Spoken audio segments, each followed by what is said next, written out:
if we were going to be out the next 2 days. I'm like, I don't make the decision. I'll call to order and then you can welcome them. And so, There's no gavel here, so we'll call to order the Joint Education Committee meeting for today, February 20th, and welcome everybody in attendance.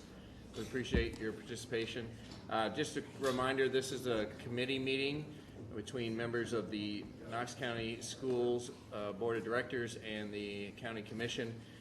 If anybody in the audience has a question or an item that they want to interject with, please see Ms. Terry over there. But ultimately, this is a committee meeting where we're trying to foster some dialogue and help both bodies and improve our schools.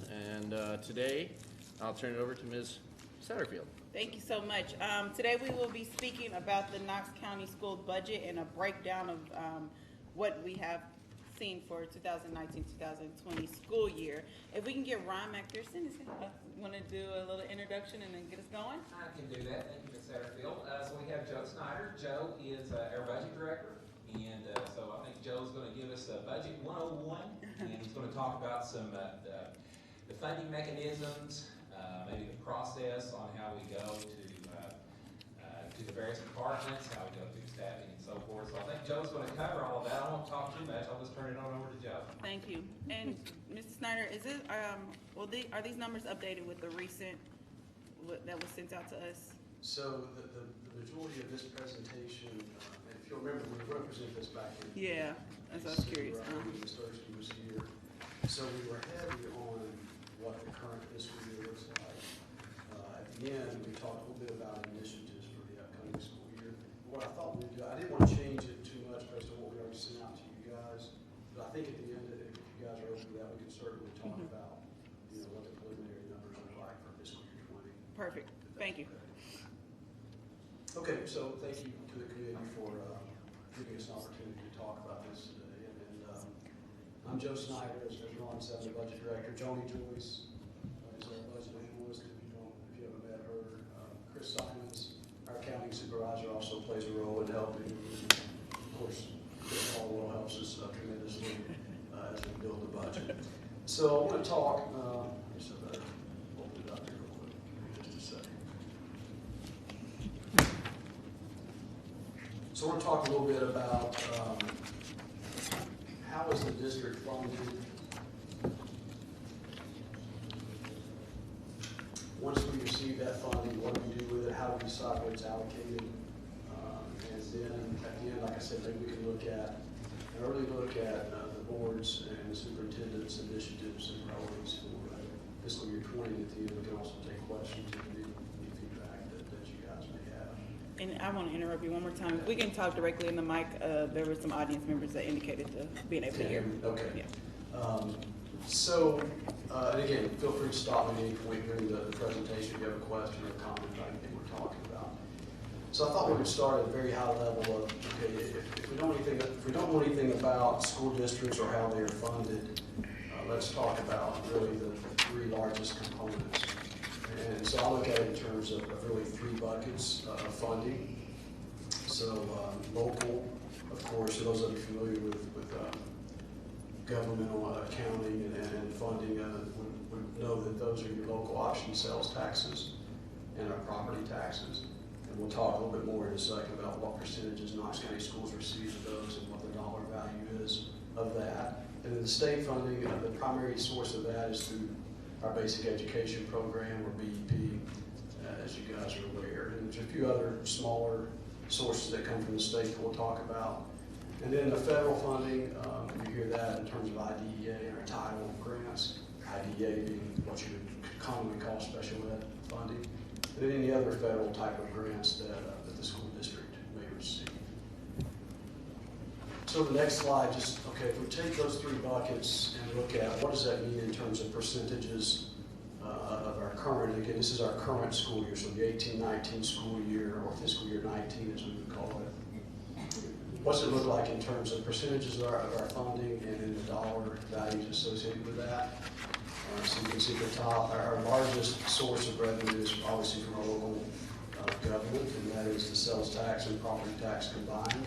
So for it's about a combined percentage of about 52%, a little bit over $252 million for our current fiscal year. And then below that, your state combines for about 46% of our current level of funding. And again, the primary source of that is through what we call the BEP. Ms. Dursky, we were slated to do this in February and December. She did a great job, I thought, talking through exactly how the BEP funding works. So hopefully we have a little better understanding of that now. The federal sources at the bottom, again, title, IDEA, those two combined, it's a little bit over $30 million for our current school year.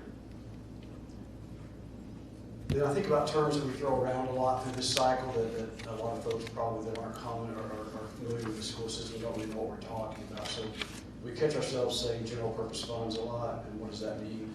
And so at this point, really going forward in this discussion, what we try to hone in on is that local and state combined portion of funding. That's the part when you vote on the budget the board does in April, they're voting on our general purpose budget. That's the $485 million figure that we presented for this year. The federal budgets are presented by those departments, so Missy Massey, Michelle Martin, and Title. So I want to look just briefly at, if we take each of our main or major categories of revenue, what does it look like if we look at a 10-year trend of those? Let's see if I can magnify this a little bit. So the left side of this page really just shows, okay, what is the budgeted revenue for that fiscal year, while the right side shows the actual collections. So I'll point out a couple of things here. You'll see that for the most part, the budgeted to actual variance, you can tell looking at that we budgeted fairly conservatively. And again, we work with Chris Caldwell and his team on looking at analyzing current year collections from local option sales taxes. What's that look like, and what can we project for the upcoming fiscal year? The anomaly you'll see there, fiscal year 15, you'll see about a $29 million increase. That wasn't really an actual increase in sales taxes. We'll see a combined graph in a second that kind of smooths that out. But my understanding of that year was there was an audit suggestion that we reclassify the revenues, and so you'll see an offsetting decrease in our property taxes for that same year here in a second. The thing I'll point out here is 2019, you see we budgeted almost $150 million. Our projection there is about 157. At this point in this current fiscal year, our trend is our sales tax collections look really strong. And so based on that, based on our trend analysis and based on the counties, we're comfortable projecting about $157 million at this point in sales tax revenues for next year.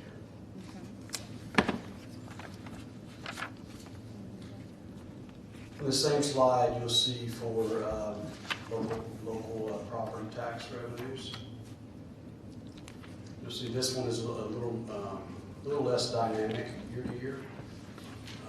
And my guess is that's because property tax is a little easier to predict as compared to sales taxes, which are a little more reliant on human behavior and actual purchases made.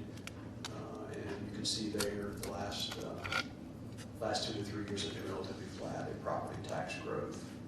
And I failed to mention on the sales tax, and most of you know this, we do receive 72.2% from the county and cities sales tax collections, 50% of fair goods. So can you say that first number? Sure. So it's 72.2% of the city and county sales taxes collected, and then 50% of fair good sales taxes. And on the property tax, I believe it's 80 cents of the $2.12 that the county collects comes to the school system. So really on our property tax revenue is not changing dramatically. I mean, it On the seems like. property tax, Yeah. yes ma'am, that's correct. What was the split in the percentage you said for property tax? 2.8. The property tax, it's of the $2.12 the county collects, it's 80 cents for the school district. Thank you. And so then the third slide, like I said earlier, just takes those two and combines them. You can see it's a little less dramatic on the 2015 year because of essentially the way we reclassified the sales tax and the property tax. Then I would note there too, overall, it looks like the 10-year trend on local growth has been about 2.4% on the actual and about 1.8% on the budgeted.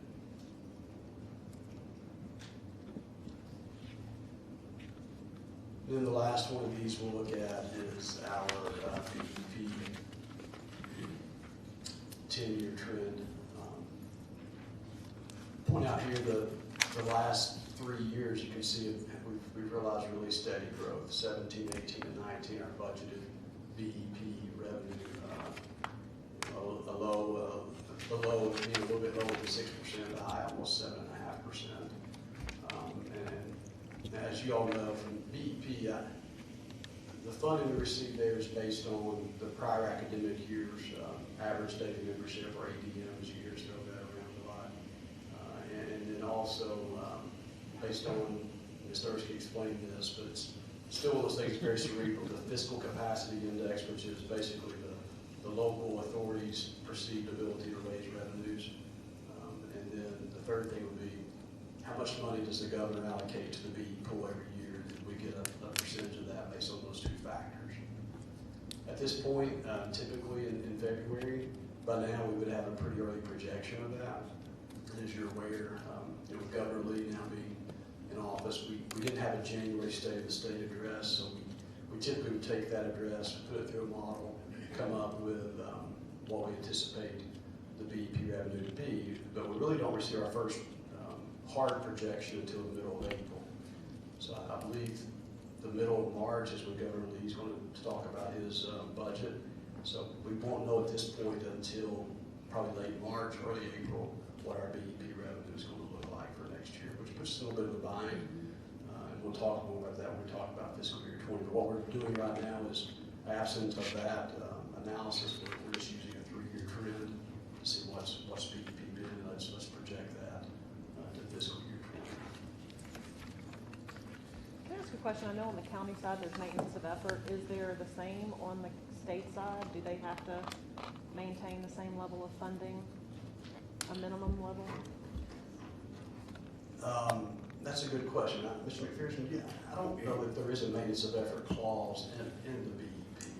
I'm hesitant to say no. I'm not aware of one. We can try to run that down.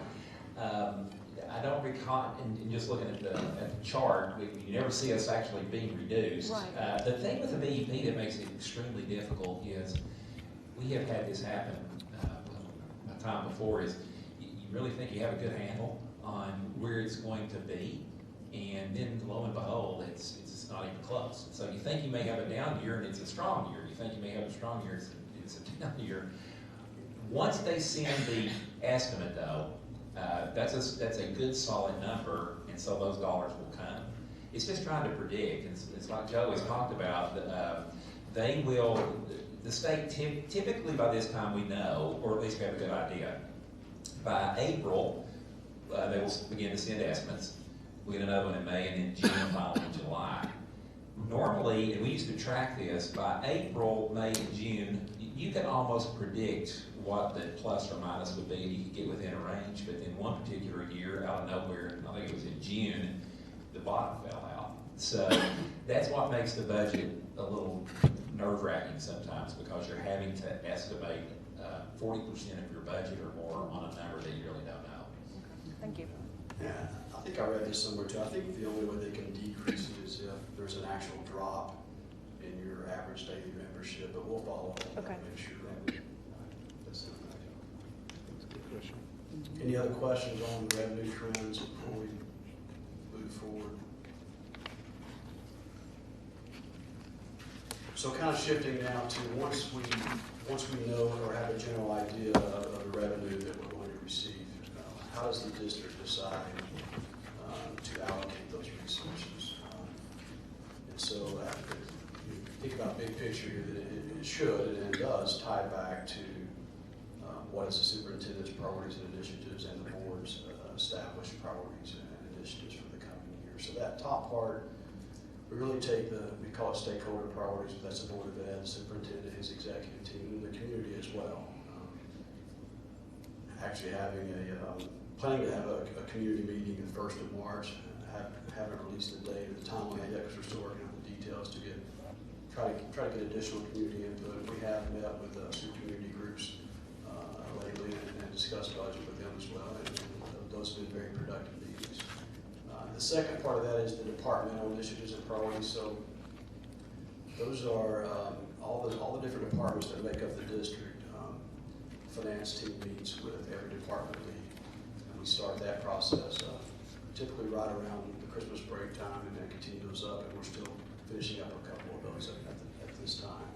And we meet with those and usually say, bring us a flat budget, or in some cases, what if we project a certain percent reduction? What's that look like? And we do ask them when we mention the zero-based approach, for those of you familiar with budgeting. We don't use the incremental approach of, well, you received 5,000 for that line last year, so let's assume you're going to get that same amount. It's more about bringing to us how can you justify that line item for the coming year. Don't begin at the $5,000 figure. Begin at 0 and tell us what your needs are, and we'll price that out. So that's kind of the zero-based approach we take with our internal departments. Then the third part, the projected student enrollment and you'll see this here in a few minutes. It's the largest component of our budgeting process, really, because it involves the allocation of staff to schools. And so that part really picks up. We receive from the enrollment office the projected enrollment for next school year at the 1st of January.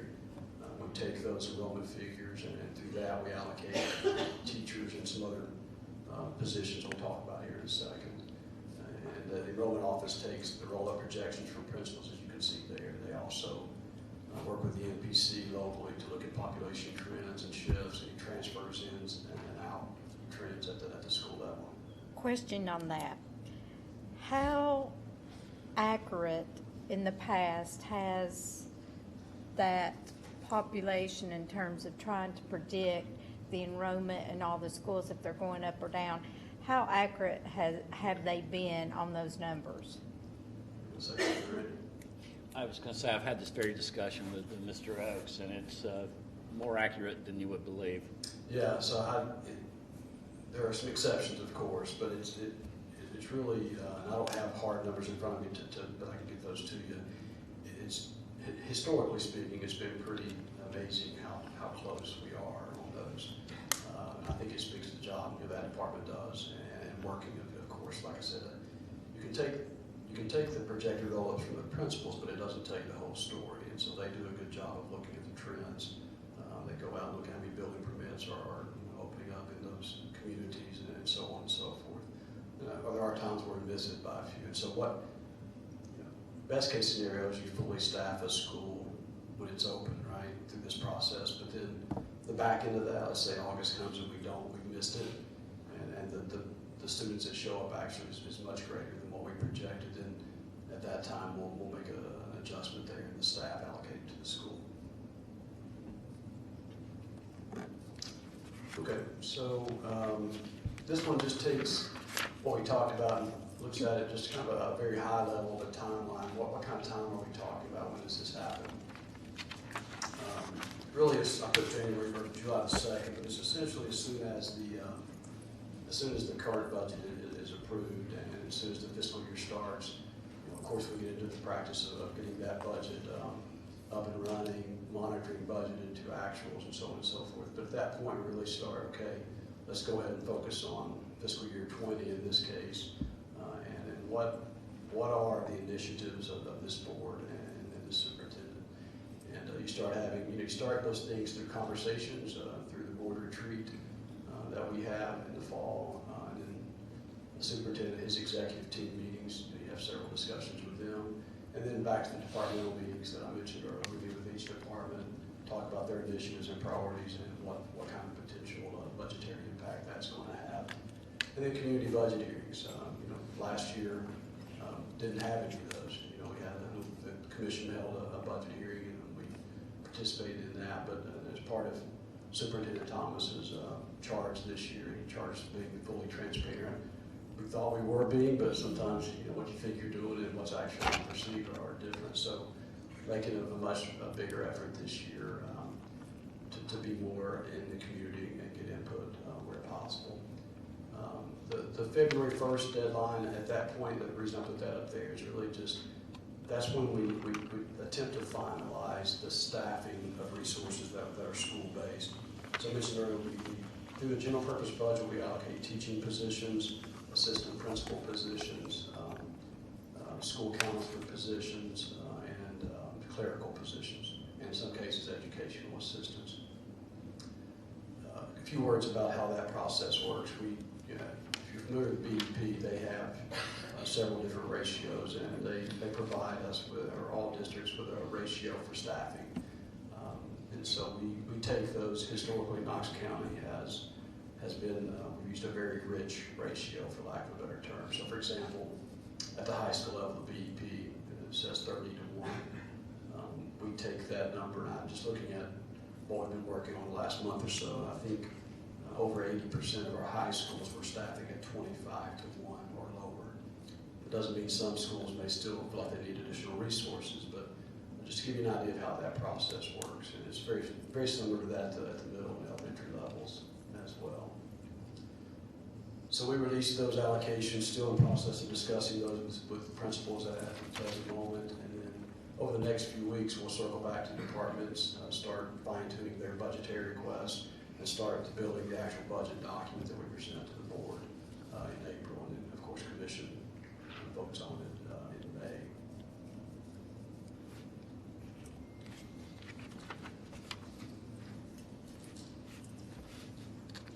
So looking at what we just talked about, the thing I haven't really mentioned is one of the items that impacts your budget, of course, are those things that are non-discretionary, or we don't really have, they're fixed.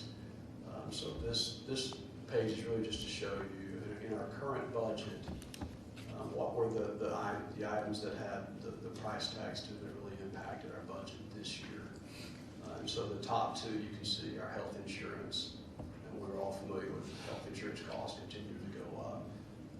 And then the TCRS, that's our certified employees retirement plan. And if you're familiar with that at all, the state, it is now a closed plan, so the number of contributors to it is decreasing, the number of payouts is increasing, which means our burden for that is continuing to increase. The state changed our percentage from 9.08 to 10.46% that we have to pay for every employee that's in that plan for the current fiscal year. Is the school, is the health insurance self-insured, or is it We're program actually on insured? the state's. It's part of the state, okay, and that's a mandated state thing. This is the best deal they can get, for sure. Yes. Okay. And what percentage increase is this 4.3 over the last? I don't have a percentage in mind. I will say this, and we've talked about this a lot. Fiscal year 16 to fiscal year 19, we were budgeting $23 million for health insurance in fiscal year 16. That number in the current year is $35 million, so it's went up $12 million in a 3-year fiscal year period. Now, I will say part of that is because we had under budgeted.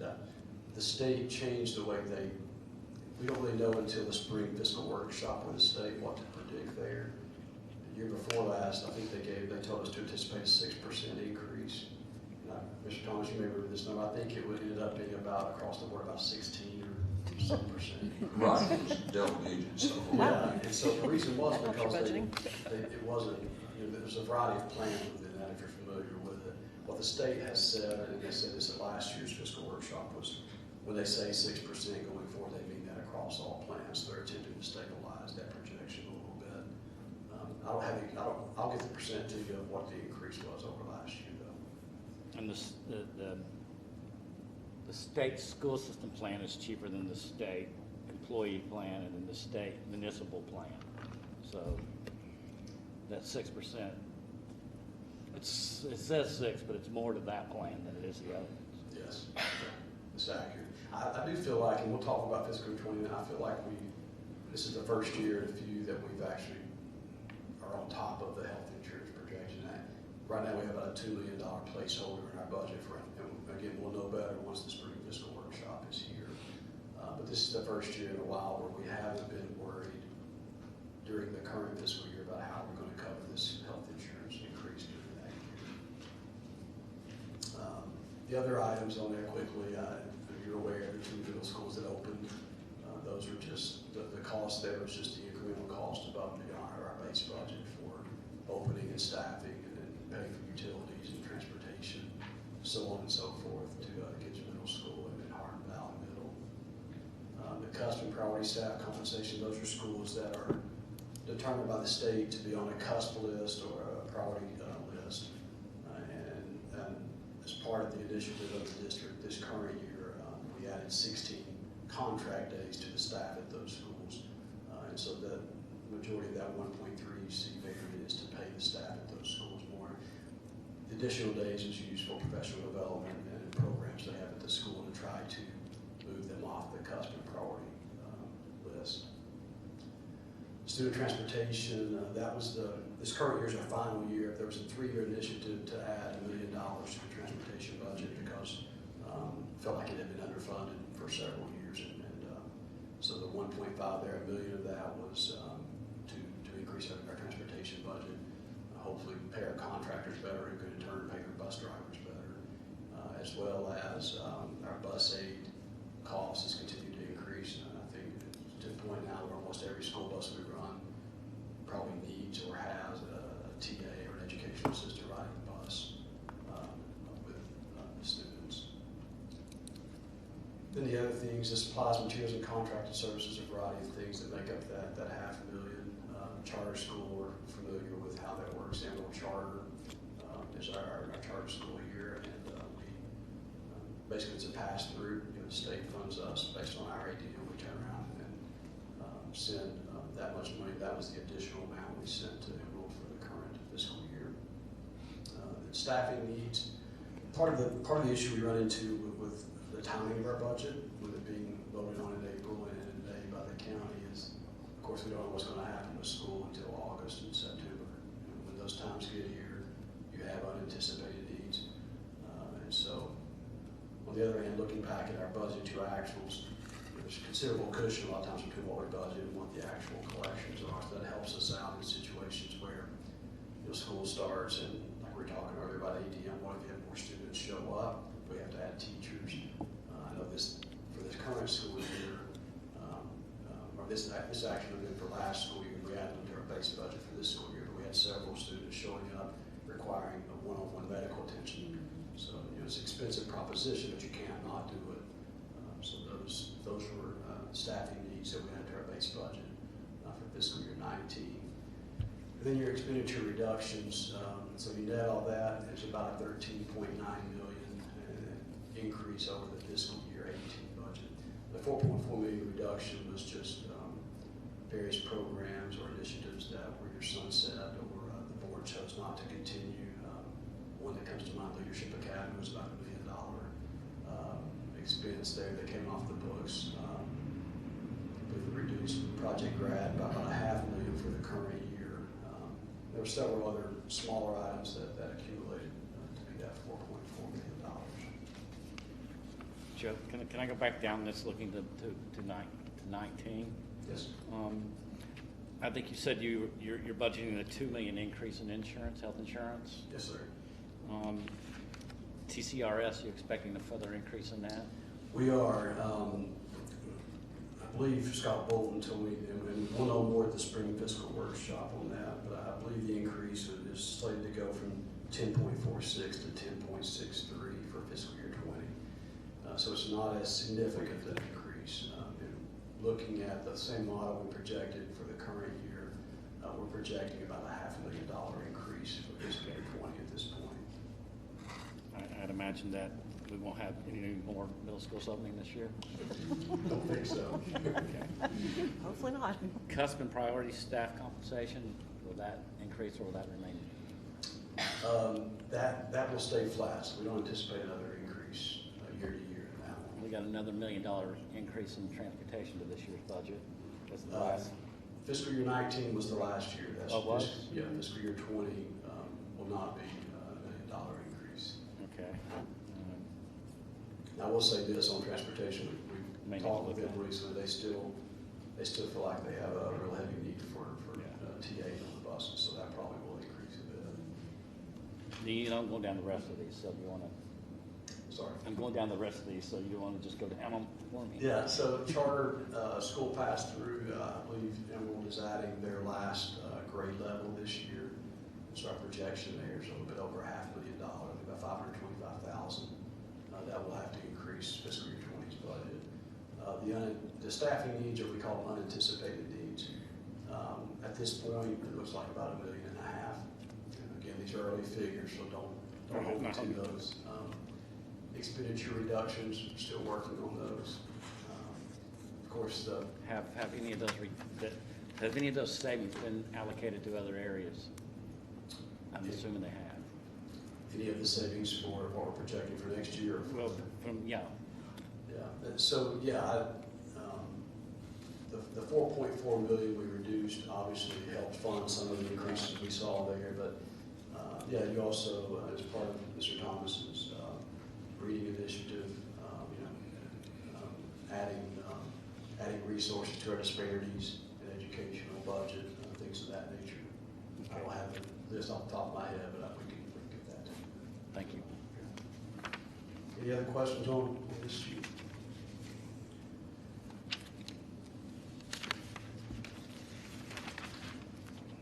So during the budget process, you'll hear us talk about major categories a lot, and again, it's one of those terms like ADM or general purpose that we throw around a lot, and forget that folks who don't work in this area don't really know what we're talking about. So major categories, the state has a chart of accounts that they send to districts to use. These are the major categories that we have to allocate resources within. And so the thing I would point out here, this is straight from our budget book, so those of you that have seen it are familiar with this page. You can pretty quickly look at it and see, the top two categories, your salaries and then your corresponding taxes and benefits it's almost 82% of our budget.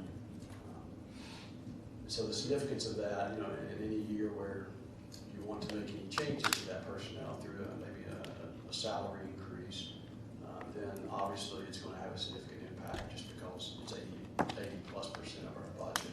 And we'll talk more in a minute about what's that dollar figure look like if you're talking about raises.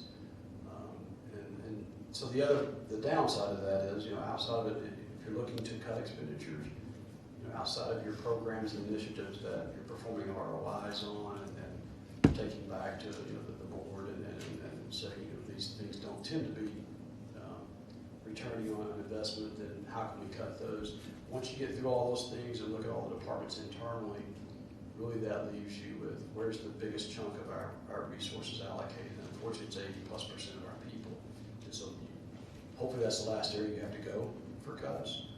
But unfortunately, when that much of your resources are allocated there, sometimes you end up there. So the next few pages, what I want to do is, the levels below salaries and benefits, those are pretty self-explanatory. The areas below that, I feel like in the past we've kind of glazed over those and not really talked much about what those are. So I'll spend just a couple minutes talking about what each of those are, and really just what are the biggest expenditures within those categories. So if you look at contracted services, and that's just what it says here. Those are services that we contract out for, and of the 32 million approximately in that line item, you can see that transportation is the biggest part of that. And of course, if you're familiar with our busing services, we don't own our own school buses or hire our own drivers, so the school district contracts those services out. The other items, back out to that. So equipment purchases or services that we contract out for communication and IT, buildings and grounds. Those are some of the biggest ticket items within the contracted services category. And continuing on down the page there, supplies and materials. a little Can I bit ask you less. something? Our, like the crews at the schools that do the, like lawn care and stuff like that, are they Knox County employees or are they county employees?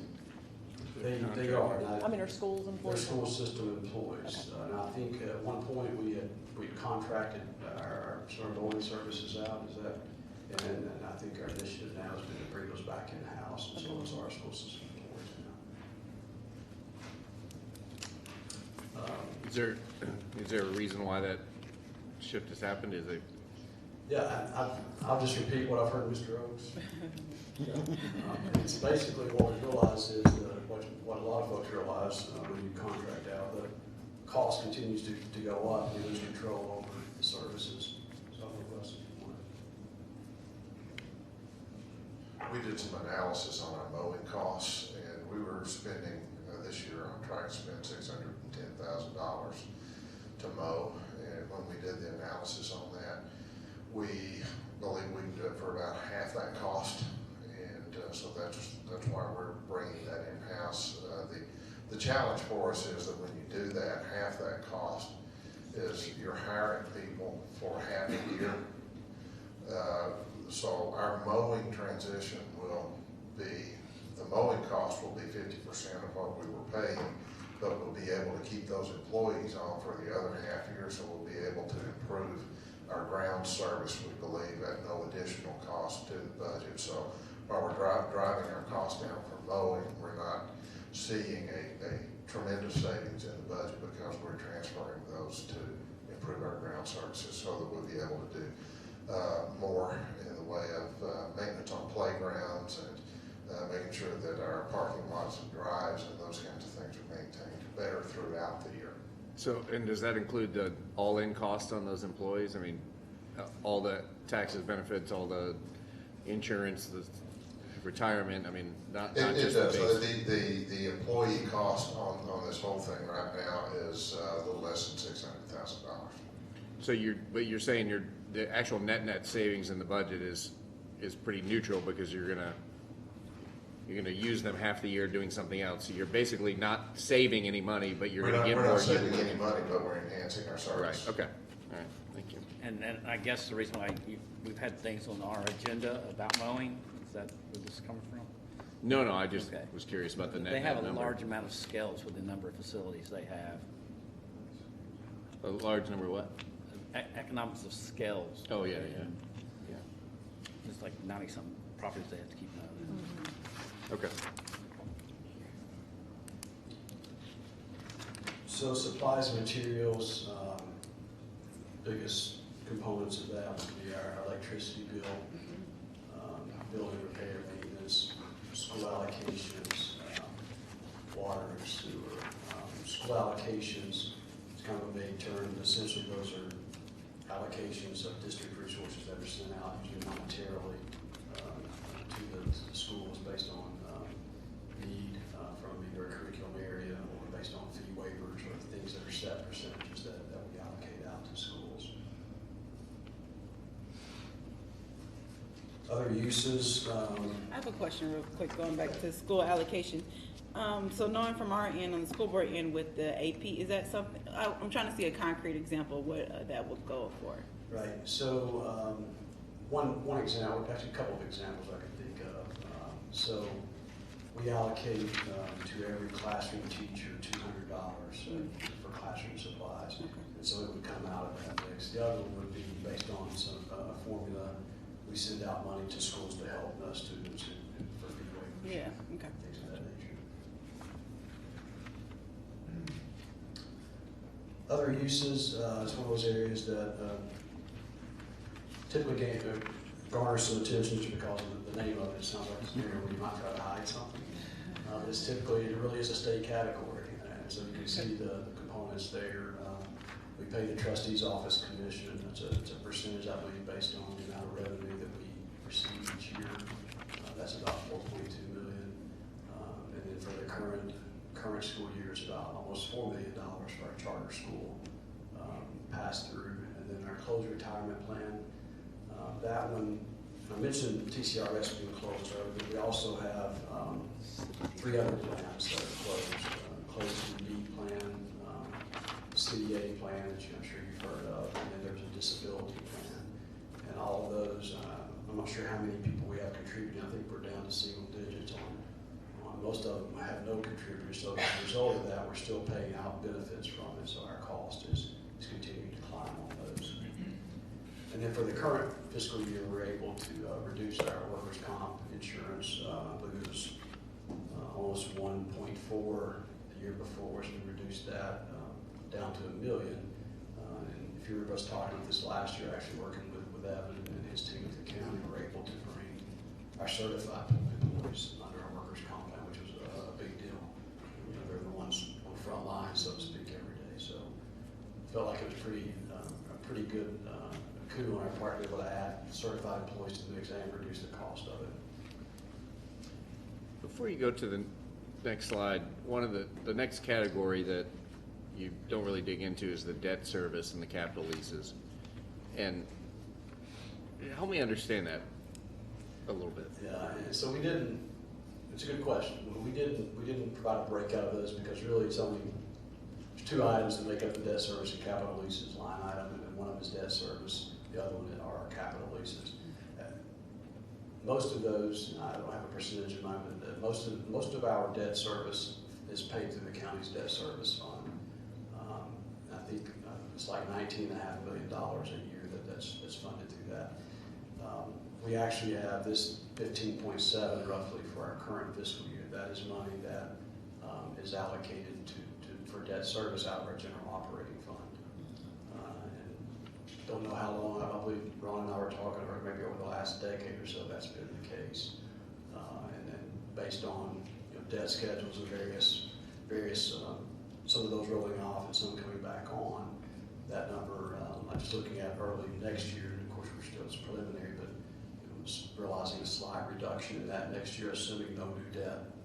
But help me understand why the debt is here versus not in Knox County, who's the bondholder. Help me, I don't understand why, it would seem like all of it would be under Knox County. Right. And none of it would be out of a general, because you're essentially using $15 million of annual operating capital that could be used. I mean, I don't understand why it's in your operating budget. That's a good question. Ron, I think you were actually around whenever that decision was made. I'm not blaming Ron. I just want to It's your fault. It's Chris Caldwell. You only got 4 people in the room to blame, so somebody own up to it and figure it out. No, I can't. That actually predates Chris. Commissioner, ultimately what happens is this is cost per capital plan. And anytime we do a major upgrade or we have a new building, that does bring tension to the general purpose budget. And that probably started, gosh, Bob would probably know this, maybe 15 years ago. Back, was it that far back? Bob said back in the 90s. So what ultimately happens, Commissioner, is there is a capacity taxed into the debt service fund. And the amount charged into the debt service fund is ultimately not sufficient to cover the total amount of debt that has been incurred from the capital plan.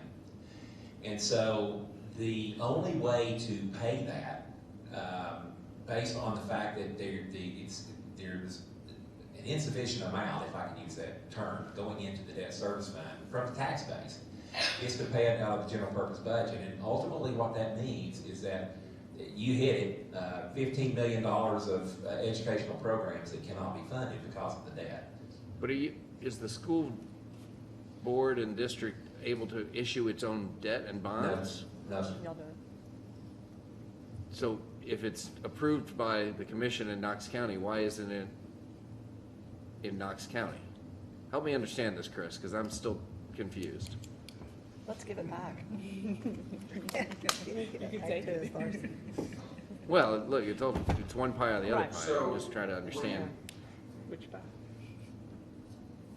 The total debt is what it is, and so there's a county piece and a school piece. And so at one point back in 1995, the part that was going to school construction, this is way back, was enough to transfer into debt service to pay the school's portion of debt service. Then there was a period from the mid-90s to what's called mid-2000s to where schools added to their capital request that exceeded the amount of their ability to pay of what amount was in school construction, which was going into debt service. The amount that was the delta, so the difference between that was there versus the increase, had to come from the general purpose budget to pay for it.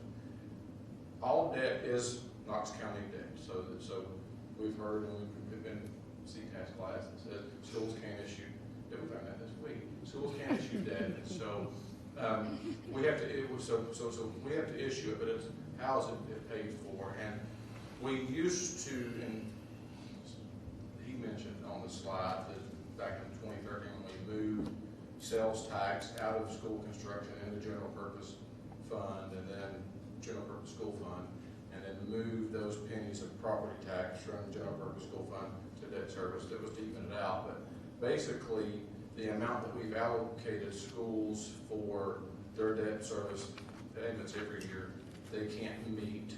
To steal Unistrom's line from yesterday, the credit card's maxed out, right? And so you have to go to a different card to pay it. And so just think of the cards as funds. Is this so? Now, what we have learned, and this is Chris Simon's room, so I'm going to put Chris in the bus. So what we do know is that debt service payments aren't a part of maintenance of debt.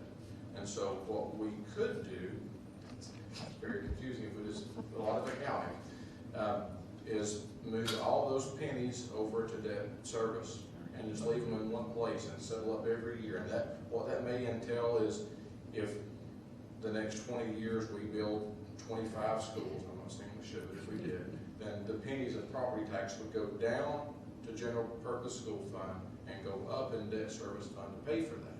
So we can pull that completely out to where there's not a payment, but the pennies will follow it from property tax. But the effect would be the same. Exactly. It would be 15 million or whatever coming out of the general purpose budget to fund that. Is this all in one, is all of the debt that services in one block or issue, or is it a series of? It's a series of issues, and so. Is any of that able to be, is it all fixed, or is it able to be refinanced or bundled into something else that's going on, or any of the other so future as we plans? went through yesterday, the PFM origination was county and school debt. Okay. There's both, and so there's 3 issues that could be refunded in the next 2 years, 2 of which are negative currently, so you're not going to. Okay. You're not going to refund those, but I think ultimately the idea of moving that over to debt service makes sense, but explaining is the problem.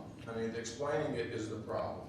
And so if we make a decision, if the superintendent and the mayor make a decision to go in that direction, then it's very much explaining to both the school board and county commission. There's truly not the change is net zero. It doesn't affect you. It's just how you present it. It really is probably a cleaner way to do it, but historically we've not done it. Well, and I think from a general perspective, you know, what is the plan to move that from 15 million a year to 0 a year so that the resources can be focused on the classroom and not on debt servicing, which is, you know, an endless credit card payment of death. So in order to do that, I don't want to speak for schools, but it's reducing debt service to where that's going down and not going up. So you have to, we like to pay down debt by issuing less than we're paying down. So that's how we pay down debt service historically, and we always have. And so I think what Ron would say is you would then issue less debt than what they're paying down, and then over time the amount that's coming out of general purpose school funds would decrease. Like there's a decrease coming this year. If no new debt was issued, which that's not going to happen, there would be a decrease. That's how you get that number down. I'm sorry.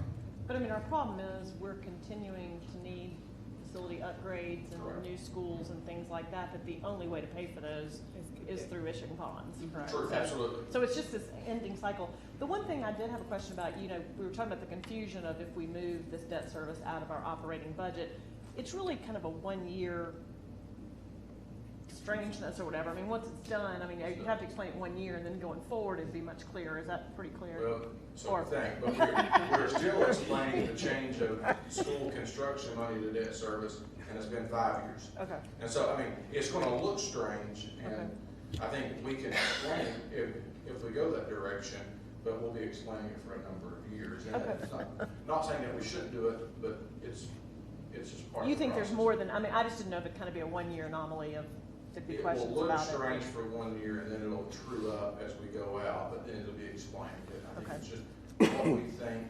Now, what gets confusing at that point, though, is simply this. Then if the capital request of schools tick up, and then we have to move pennies from property tax from general purpose school, which is 80 cents currently, over to debt service, then we're gonna get questions, oh, you're pulling pennies away from schools. We know what we're doing is we're truing up debt first and then doing the operations. Chris, on the presentation we got yesterday, I don't remember a breakdown of school debt, county debt. No, they will look at that wholly. If you look at the But I'm total wanting to debt, know what that percentage is. it's about 57-43. I mean, I can't remember the exact number. 43 being the schools. Correct. Yeah, 57-43.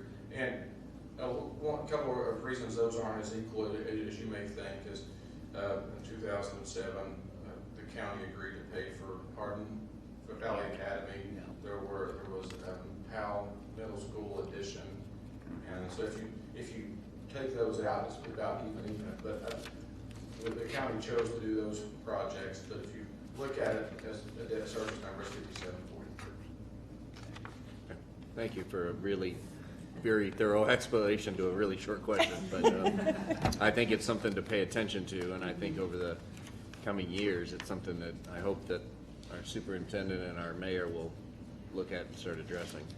Yeah, I agree. I think the difficulty is what Chris and Ron just said, which is we'd love to retire that debt, not adding a new debt, but then just by that point, you're still going to have facility needs. So how do you navigate that is the question. So back kind of to the slides. So thought we'd take the same allocations, and then this is also a page you see in our budget book typically. If we look at instead of major categories, which really just tells you how we allocate it based on the state's categories, what if we look at our allocations based on really the areas where we use them? And so this just kind of takes the same pot of money and shows you where it is allocated for the current school year. Everything down from student instruction down to the curricular and student body support, and even below that to some degree. All of those are resources that are allocated that impact the student in the classroom, so it's either through a teacher or teacher support or school support structure. The major initiatives are the things we talked about, are the things that were price tags that added to this current school year's budget, and the transportation, fiscal capacity, district offices, and so on. So again, this is the same pot of money, just kind of showing you by category of where it's actually being used day to day, how it's kind of divvied up.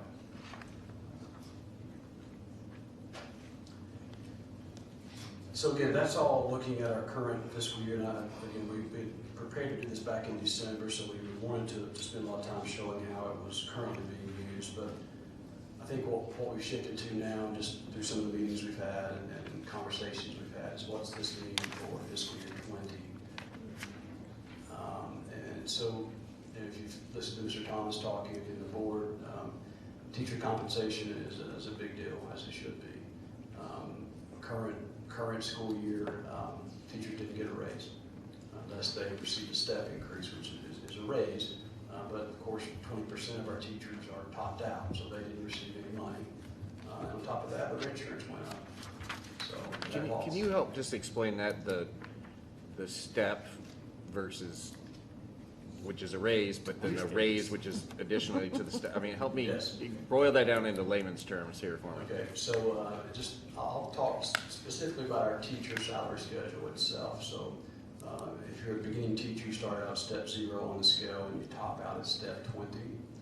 And every year, with the exception of, there was 1 year in the last decade or so, after the economic downturn to where the district was unable to give a step increase. But typically, year to year, the district, as part of their base budget, is able to give a step increase. So that process is, that's step 0 teacher that's new this year. Next year rolls up to step 1, and there's a built-in increase in pay from And step 0. is that a set percentage, or do you set it every year?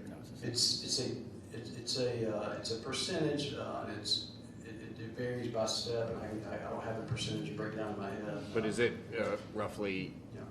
So based on 2% a step, or is there a baseline that is sort of an average? it's anywhere from 2 to 3% a step Okay. typically.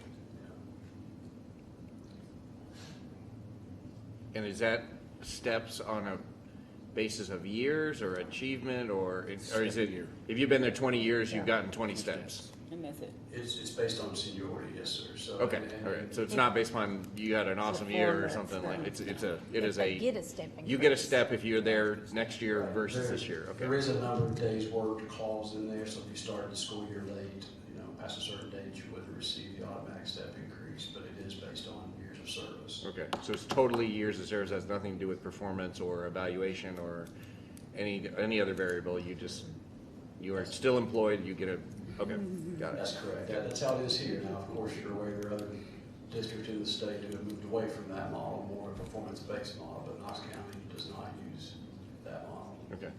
So that's the step side of it. The percentage side of it, we say, okay, what if, based on projected revenues, what kind of step increase or what kind of percentage increase can we give? And that is simply taking the current salary schedule and looking at so if we talk about a 4%, which you see listed here, it would be a 4% on the current salary schedule. So somebody who has been there for 3 years would get 4% plus the 2 to 3%, so it's really a 6 to 7% That's correct. raise, combination of the two. That's correct. Okay. Yeah. So that's a scenario that's never happened, but you can use it at 7%. That's a scenario that's never happened. You never had a step and a, Yeah, but not 7%. Yeah, typically just a trying to step understand. does happen, and you can see here just quickly to that point, if you look at the last 3 fiscal years, fiscal year 16, the district was able to give a 2% raise on the salary schedule. So in that year, if you were, to your point, if you got 2% plus your step, you realize anywhere from a 4 to 5% increase in your pay after okay, that year. just trying to understand it, so. Yeah. And Joe? then- I've always heard that the step raises are pretty much self-financed through attrition and retirement. Does that trend hold true? So it's, historically it has, but it's interesting, I believe this current fiscal year is the first year where we started to see the trend, the attrition not cover the complete cost of it.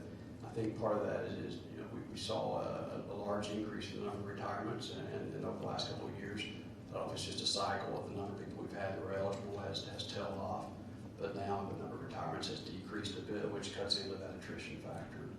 Of course, the factor we're still working through right now is the early retirement incentive is going to feed that number a little bit. So still waiting to see what the total result of that will be. Joe, is there, what has been the general age or years of service that you all have seen in the past, probably 3 to 5 years in terms of teachers retiring? Have you looked in to see what their service versus, just the age-wise? Yeah, that's a good question. Scott Bolton is our HR director. He's familiar with those stats. I'll let him speak to that. I haven't really looked. I just know kind of generally and anecdotally kind of the trends that we see. In Knox County, we see a large amount of our employees that exceed 30 years prior to retirement. Some school districts, you'll see a drop off at 30 years. By and large, we don't necessarily see that. This past year in the retirement incentive, we had somewhere around 700 folks that were identified as being eligible to retire.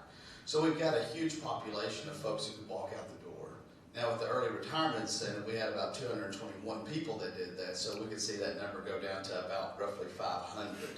So it's hard to say.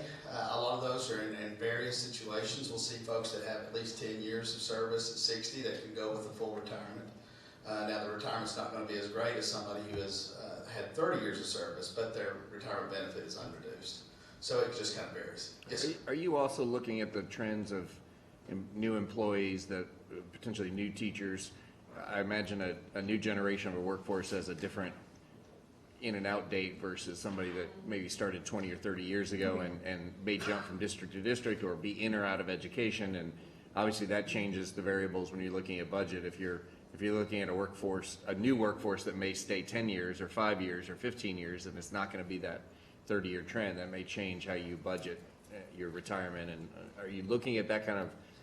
Absolutely. That's a lot of what we're looking at. And July 1st of 2014, there was a change in the retirement system. As Joe mentioned, the legacy retirement system is now closed. That's the one where you're seeing a jump in that employer liability. What replaced that was a new hybrid model, which is a guaranteed defined benefit, and on top of that, an asset plan as well. So with that plan, they've kind of pushed out your retirement. Under the old plan, you could leave at 30 years. Now you're leaving at the rule of 90. So it's extending people out before they meet retirement eligibility. But the thing about that hybrid plan was it was a cost cut measure. So for example, that cost cut measure, your employer liability is not going to exceed 9% ever. That's where the legacy we're up to 10.63. So it's a well-designed plan so that in a situation, 40 years from now, you're not going to see that employer liability go anywhere above 9%. So it's got some provisions that are worked into it so that it pays for itself. Allows for us to do a better job of budgeting. Thank you. The other thing I'll mention along that line, Commissioner, you do see, just in terms of a change in the age, typical age of the employee, you see a lot of districts going to more of a strategic compensation type situation. We've looked at some of that as well, which is instead of basing your ability to go from step 0 to step 5 on 5 years of service, it's more about other factors built in. Because what we see a lot of, I don't think this is just unique to schools, but in general, employees are not generation's different now. Most folks don't look for that employer for life. They're looking how much money can I make here quickly. And so we have had several discussions about how do we potentially revisit the way we distribute our salaries to seek and retain the highest quality teacher possible. One other question just about the step and are employees of the school district employees of Knox County or employees of the state of Tennessee? I just want to make sure, are teachers are employees of Knox County, or are they employees of the state of Tennessee as a school district? We are employees of the Board of Education, not of the state. We are on the state retirement plan, but okay. we're not state employees. Am I saying that right? That's asking kind of some of our Knox County officials and employees. Do they work for Knox County? Do they work for the office? Well, I guess my question is, when we talk about from Knox County compensation, we talk about salary changes and steps and bases. Well, how is that also? I mean, you're comparing district to district and teacher to teacher, but how is it also compared to Knox County employees in general? I don't know. Maybe that's a different discussion for a different time. But if you're talking about general Knox County employees, 2 to 3% every year is hope. Can you talk about that a little bit? There's our law person. Yes. Thank you, Commissioner. Thank you, Joe. So the pay comes directly from the county to Knox County Schools. Knox County Schools is technically a division of the county. Okay. But with the Board of Education, and it says it in their policies, that it's really a quasi type of state and county relationship because the state of Tennessee creates LEAs, local education boards, so, but they're all elected officials of the county. So, but when you get down to employees, they're technically employees of the county and Knox County Schools. And then, but I mean, with the state regulations, certified employees have, protections with tenure and all kinds of things, hoops we have to jump through. So, I mean, that's why that's when it becomes the quasi relationship. So essentially, they're not treated, people that work for the school district are not treated like other Knox County employees. There are different exceptions, different things, different rules, different things. And ultimately, Chris Caldwell, if you could, what has been the average increase or average salary increase for Knox County employees over the last X years, 5 years, 4 years, 2 years, whatever? I mean, has there been much like I asked, what is the sort of average of a step every year? What is the average of a Knox County employee every year when it comes to compensation changes? The last 2 years, we did like 3% piece. The year before that may have been 2, and then we did go a few years with 0. I can't remember how far those went back. And we had restructured our scales to where steps are much smaller, so they can be given locally. Our steps So y'all have steps too? Progressive 1% as the steps go out. So Knox County has steps just like the district has? We do. Okay. So normally what we do, like last year we did a step and 2%. And so basically what 3%. that means is we'll say it's approximately 3%. Well, I say approximately. Right. So it may be like 2.91. Sure. But you will still have somebody to come in and say, where's my 0.9%? You said 3. Yeah. So it's approximately 3. Because as you go out, if you do a regressive 1%, our scales go out 60 steps, so that's pretty far. And so as you go up further, then as it's progressive, it gets lower and lower and lower from 1%. So. Would you say 10% over the last 8 years per county? Yeah. Right at that? And I'd have to go back and look. I have a chart in my office, but yeah. Because the last 2 years have been 6, 3 and 3. I think the year before that was 2. So yeah, I would say so. Okay. Thank you again for another very good and detailed explanation from a very short question. Joe, when we look at these competing districts, you left city off Oak Ridge. And I say that because if you look at the top paying, they are all special school districts that have the benefit of a city participating more. And as we move to the right, I believe you gave us a 3% raise to see where we go in comparison, but that is leaving the other districts that we're competing against neutral, right? Where are you at there, Randy? I'm sorry. No, that's just looking at 16, 17, 18. That's Okay. not looking It's ahead. Historic, okay. It's historic. Yeah, I'm not projecting where we would be, it's just, it's historic. Along those lines, my prediction would be, if you look at these 3 years, 3% raise didn't move as much as far, and to your point, it's hard to compete with those city districts. But my assumption at this point, and I haven't seen the 19 rankings just yet, I'm not sure they're ready yet, but with us not giving a percentage increase, It's not going to go I up. would expect it to drop. The next page is a better comparison. This is what you need to be looking at. That's a real comparison. Yeah, because also one of the things that this doesn't really look at is size of the district Yeah, the next- we'll look at at all. your- So you're look at never the gonna next page. compete with Oak Ridge because it has how many students? It's, I don't know off the top of my head, but. to Not your many. point, all But go to three the of those next above page. us are There's the small. 4 largest districts. Look where we compare to, That's who we, in Rutherford County, we just learned this weekend that they're now number they're number 4. Yeah. And they're They coming beat for us, so we Hamilton gotta figure out Knox County. Yeah, I Fastest think, growing county in to me, those are all very good points. What we see as a district is, it seems that Knox County, in a lot of cases, is a good training ground for teachers, and then we get people hired here because we are a large employer, but then they typically are, the quality teachers are picked and end up in one of these surrounding districts because of the pay. These are fairly small districts, so how many do they actually employ, and what is their attrition rate? because they only have so many jobs available each year. But I understand the concept of handpicking our very best. That's a good point. I don't know, I've heard some stats recently. I don't know if you had about the number that we lose to.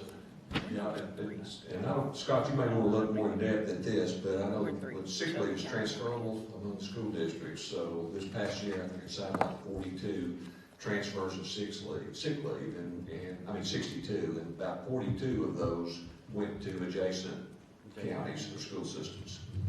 Well, and So some of them may have left, salary-wise, this is just an average, they may have improved their salary, but they may have also improved benefits, which is a savings as well. And then we don't know the reason for the other ones, might have been spouse transfer to another Right. part of the state. Right. With this, oh, sorry, go ahead. Oh, well, and I mean, I'm just pointing out one thing. You can't compare Metro Nashville to Knox County. Cost of living is a whole lot more in Nashville in terms of housing, cost, I mean, everything, and it's growing rapidly down there. And you shouldn't compare Shelby to anything. What are the Yeah, size of these yeah. districts? What is the just the student size? Are you talking about the Oak Ridge, Maryville? No, next. the four next- largest The out four, of the- next Metro slide. Nashville and Hamilton and all. Oh, well, Shelby's huge. Yeah. I mean, we were just I at know, but something. what is that, I mean, what's I huge? have some numbers for their 17, 18. I mean, I wouldn't live there for 5,000 more. But one thing I want to bring up from our last school board meeting that I thought was really disturbing was when we were talking about looking to start hiring things like special ed teachers, speech pathologists. They don't exist out there. Like, the schools are not putting out enough of these people for what we need to hire in Knox County. So, the surrounding counties too are needing to hire special ed Supply teachers, demand. everything else. It's a supply and demand, and we actually are already offering bonuses for certain positions. And the bonuses are minuscule, to be honest. I mean, if I had to pick, I mean, the bonus actually doesn't compare to the salary difference at Oak Ridge, Maryville, and Alcoa schools. But we already know we really cannot even hire in certain categories enough people because the schools aren't even putting out enough students to hire. And so I find that kind of a very disturbing trend, It's true. that just came up at the last school board meeting. When y'all were projecting out how many in certain categories we're needing to hire and that just employees are not out there. Yeah, you're right. How many teachers do we hire on an average annually that are entry level? It changes, because it's really a moving target. We'll do a lot of hiring at the beginning of the year, and then we'll have some that will trickle out. We're looking at somewhere, this is total positions, which would include teachers. I could get those numbers for you. Look at about 600 positions that we hire in both, both certified and classified positions. But those all aren't coming in at what I call the entry level. I think my numbers have them coming in about step 3 on average. Conservative, you could look at, so they're coming in with some experience, because sometimes what you will get is you will pull a retiree from another state, and that sometimes spikes up our numbers. So if we're looking at probably a median average as opposed to a mean, you're going to look at much lower, probably step 1. So that's probably where we're getting our pull from. And I guess what I'm trying to get at is a psychological thing. With that 38 number, I'm wondering how many hires there are if we needed to bump that over 40. I think that's certainly, this is just my experience. The salary will land you a teacher. It's the benefits that'll keep them here. And so what we're seeing when we're looking at competing with our surrounding districts, for us to compete locally is for us to compete across the state. Because if you look at the top districts in terms of pay, they're within a 45-minute radius of where we're sitting. Now, another analysis that I've done, and there was a discussion about those at the top of that scale are municipal districts, so they have smaller subgroups of students, smaller staff. But if you look at the top 9 largest school districts across the state, the top 9, we happen to be 9th. So if we're looking about making a comparison in terms of size and pay, we're at the very bottom of that. That's average pay. I think, Joe, I think that this slide, it would be really interesting to see the student population, the employee and administrative size, and then the market sort of the market variables of cost of living Sure. across the board. Now, I have some of those, and I'll get those to the committee. Yeah, I think just doing it after the fact would be okay. And just real quick, I can tell you, the student enrollment, I mean, looking at that, in Knox County, so this is straight from the state report card, ours is about 59,000, Hamilton's is about 44,000, Metro's is about 82,000, and then Shelby's is about 106,000. That's their student enrollment. But yeah, let me get the list together. If you Yeah. want to shoot me an email to what all stats you want to see. Okay, we can that'd be great. send that out. Thank you. So this slide is just really just another snapshot of why the district feels strongly about, being able to increase our teacher compensation. The price tag you see there, this is not just teachers. This is if we do a district-wide 4% base salary increase. And again, that's 4% on the step, not including a step increase. So it's really more a 6 to 7% increase. It's about a $14 million price tag attached to that. And then I want to mention textbooks as well. If you're familiar with how we purchase textbooks historically, the district has a regular cycle that they use that's typically based on curriculum updates and state mandated curriculum changes. The district adopts the textbook, and then typically when we're able to purchase those, we did science textbooks this last school year, we purchased those through a fund balance designation. That number, and this is approximately, it's about 4.2 million, I believe, for science, and right now the social studies textbook adoption, we purchase it, is about a $4 million number. What we'd like to build into the base budget is some capacity that would allow us to purchase that through our operating fund rather than having to hit fund balance for that when it happens.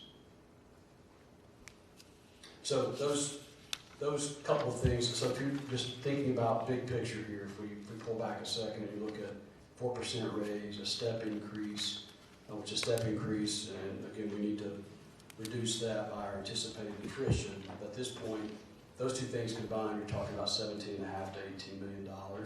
Then you add to that, if we are able to fund textbooks, you're up to about a $22 million figure of projected expenditure increases. Back to, and this is the numbers we've been using so far in our conversations with the board and the community.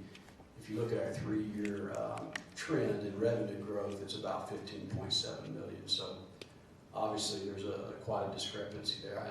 I mentioned this earlier, sales tax projections do look really good at this point. I think Chris has indicated we should get sometime in the near future February's collections, which will be a big indicator because that's actually December sales tax collections. So that being said, I think of course the state plays a big role in this with the BEP, but I feel like right now our revenue projection will be better than the 15.7 number. I don't want to say a concrete number at this point.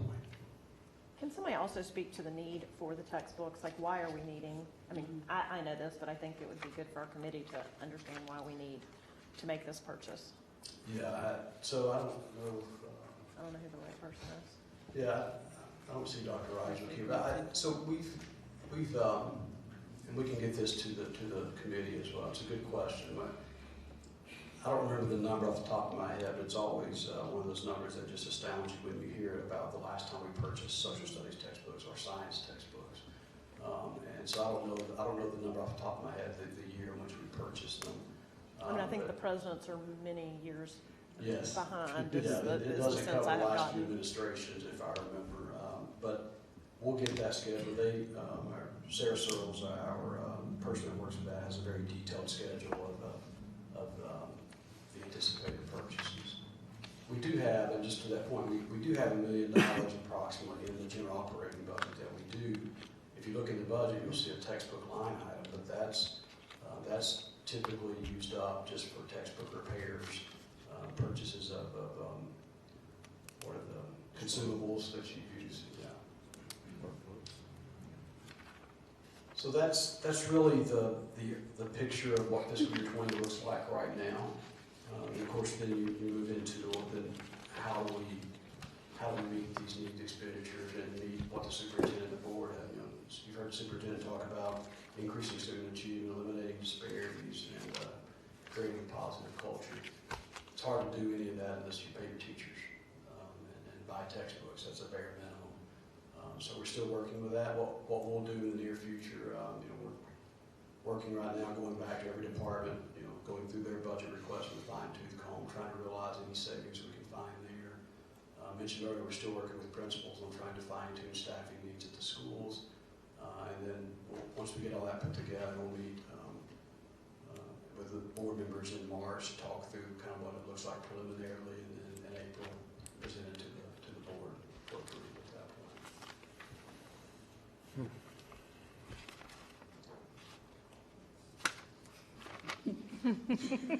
I have Start lots of asking. questions, but I don't know if we're at that point yet. Come on, Larson. No, Last we're page at is questions. Okay, we're at the last Really slide. should say Larson, ask your questions here. Get your marker. I appreciate it though. Hey, no, look, you got to learn somehow. So, Exactly, exactly. has anybody ever? Please understand that this question is from a good spot, and I'm really curious. Has anybody ever mapped over time a 10-year snapshot, a 15-year snapshot, whatever the data we have, looking at achievement, things that are stable and standard from an achievement level versus staffing and budget and all these other variables we've talked about today? I mean, essentially, has anybody looked at the last 20 years and said, look, we understand inflation happens, we understand the cost of everything from health insurance to personnel to electricity goes up and all that thing, but essentially, have we ever looked at, is there a direct variable between how much money we spend and how much we achieve? Yeah. Or are we spending more and achieving less, or are we on the same path where we can justify, if you spent more, you might achieve more? I mean, what are the achievement variables versus the budget variables that can be mapped over a couple of decades to say, what are we doing? And are we doing it right? Are we doing it effective and efficiently? That's a good question, and I'll be honest with you, I've never seen a report, and Ron, Bob, I don't know if you guys have seen anything like that historically that looks at longitudinal achievement versus budgetary dollars. Commissioner, we've over the last, at least when I was here before, we looked at so many different ways on return on investment and is there a way to track ACT scores versus spending? I mean, it got down to the point of for every dollar you invest at a particular school, can you generate X number of points on an ACT? And it varies so wildly because we have such a diverse student population. Right. But are there like 10 variables of reading variables, math variables, graduation rates, ACT? I mean, is there a combination of things that might hit everybody that says, look, these are 10 things that we see as achievement, and are we getting better at being a school district? I think it's a great question. If there were 10 good pieces of data, it would have been determined by now. I mean, this is a great question you asked because it's a question throughout the country that's being asked. And one of the hard things I think with education, Bob can talk about this a lot better than I could, but with education, it's hard to it's hard to actually come to a conclusion on whether a program is effective in just a couple of years. Sure. And so it's very difficult because you have to almost look at a program over, you have to kind of stick with it, over a long haul. And then the downside to that is, gosh, if it didn't work, we spent all these years, but then you can't pull it off the table too quickly because you maybe don't have enough data to show whether it did work. So. But nobody really has been able to identify X number of variables that say, let's just say graduation rates, okay? Because that's, you either graduate or you don't. It's very easy to track the money.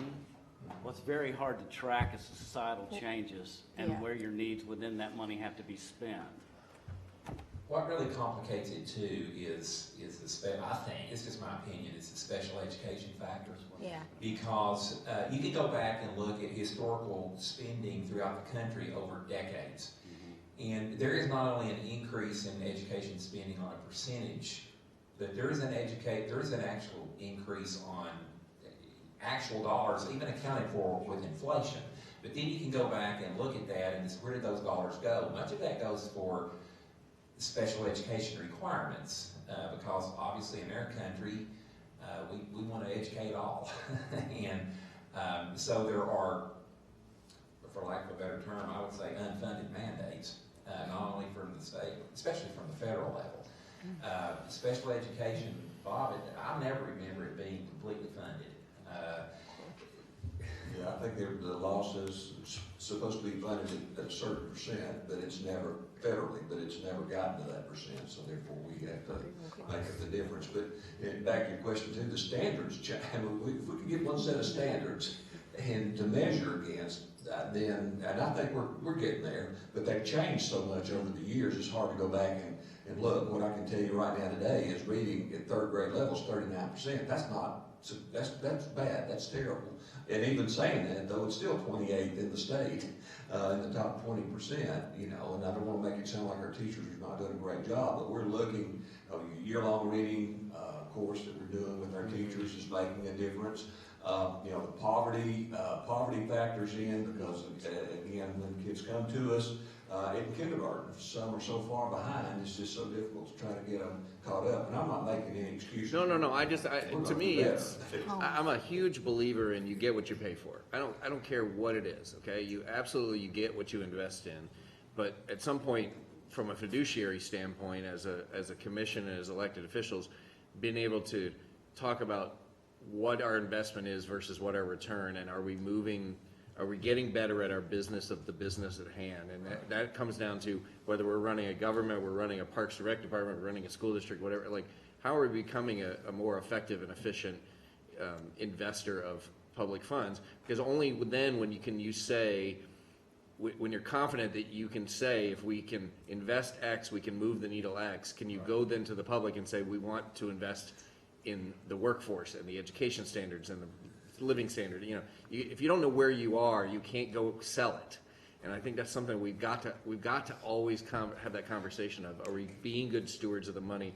And if not, what can we do to move that needle a little bit further? We can show them graduation rates. Yes, they have increased. I mean, that's so maybe that's one variable. That's the one thing. Now, you look at ACT. You can go back several years ago. We were doing better with the ACT than we are doing today. But the reason for that is not all students took the ACT. You know, back at that point in time. So then that sort of skews that number a bit, even though we made some gains this year. So, and then now the state, they look at not only graduation rate, but a ready graduate. So you can get a diploma, but you may not be a ready graduate. You know, and a ready graduate this past year was a 21 or above on the ACT. For next year, it's going to be a 21 on the ACT, or it could be 4 early post-secondary opportunities. It could be 3 early post-secondary opportunities plus an industry certification, or it could be 3 EPSOs and a score on the ASVAB, the military test. So when you look at graduation rate, although we have almost 90% of our students graduate, this past year only 44% of those were ready graduates.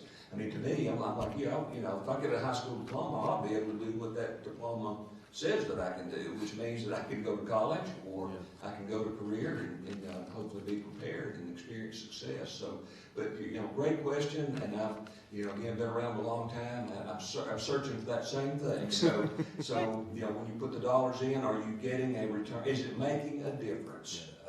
You know, for those kids in terms of their educational opportunity.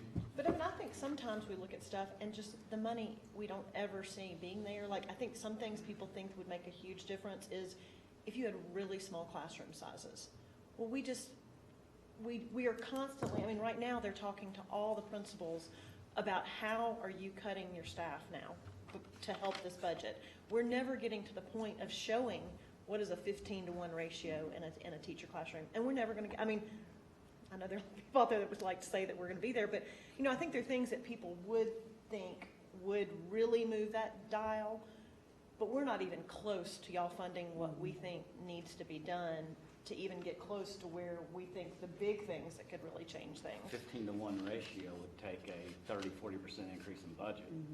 Well, I mean, yeah, I mean, even, and not even getting that much would take a huge budget. So, I mean, it's like, there are things like classroom size that I think most people would probably think would kind of move the dial some. And that's what the studies show. Yeah. I mean, the more you can touch that child and hands-on with that child, the better that child's gonna do. But we're not even getting to asking for those sorts of things because the budget's so lacking. And in Knox County's credit, we are lower than what BEP says that we should be doing.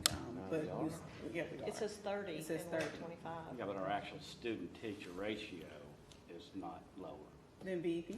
Well, BEP recommends 30 to 1, and we service around 25 to 26 to 1. That's what I mean, that, we're missing state funding by being. Oh, yeah, yeah, yeah. Oh, yeah, we don't Yeah. have the state funding, Yeah. but we're, But I don't think people think 25 is the ideal place to be, you know, I mean, it's just. not if you're in a middle Well, I don't school wanna- classroom. Yeah, yeah, I know. We're gonna get into the we're weeds yeah, on you that get back fast. to your Okay, question. sorry, there's a little nuance on that. I'm trying to sort of get the big picture going here. And Bob probably used a bunch of acronyms, you didn't even know what they meant. I got most of them. There's a couple I'll Anyway, the follow answer is up no, later. that answer's not there. From a budgetary standpoint, one of my questions is, how are you evaluating the efficiency of programs that are funded, helping determine things that are not, look, we don't need to fund that anymore. You mentioned in your presentation something about sunsetting programs. Everyone knows the hardest thing to do in any kind of government is get rid of something that somebody started.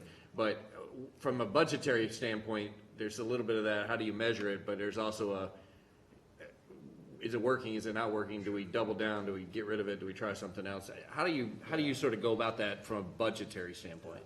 So really, we rely heavily on, you've heard us talk about our REA, Department of Research and Accountability. They perform, I don't know how many are on their list right now, but they are continually doing ROI studies on programs and initiatives. Okay. They bring those to the superintendent and executive staff on a regular basis. And so our role in that budgetarily is we don't evaluate from a budgetary perspective, because at the end of the day, the evaluation of that should be is it increasing student achievement, or is it having an impact in the classroom?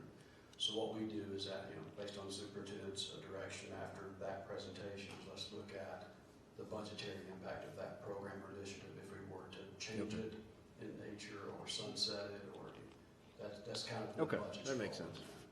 I only have one more question, I promise. No, So I take can them, keep dude. it- I think Well, it's good. well, Your questions go are ahead. great. You're never gonna learn if you don't ask. The school district is essentially a roughly $500 million company. I mean, it is a $500 million business.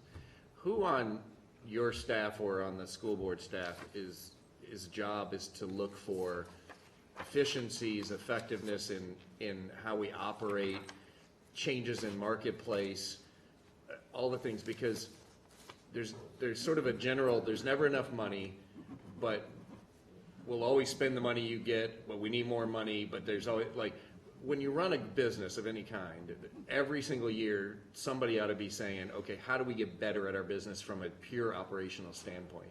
How do we, instead of, everybody buying their own supplies, do we work with a new type of person that can drop ship? Amazon and Staples, and just ways that we work, textbooks versus digital. I mean, so who is constantly analyzing and coming and saying, I found $8 million that we can change the way we do our business so that that money can then end up back in the classroom and not just in the way we ran schools 50 years ago? Right. So I'll give you my short answer, and then Mr. Thomas, if you want to chime in on that as well. There's not a single person that's in charge of that. I believe the way I've seen it operate is every person is really in charge of leading a department is charged with that. I think this district has, our mantra has been do more with less, and it feels like it's becoming do even more with even less. So I think based on us being accustomed to that, we're used to, circling back, looking at everything we're doing year to year, and is this actually the most efficient way to do it?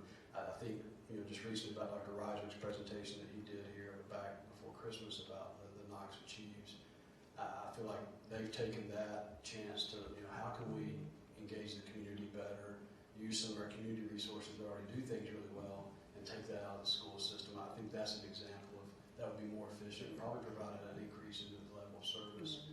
I'm sure technology is continually doing that with their, any technology they purchase. How does this potentially impact our textbook situation? So any reductions there.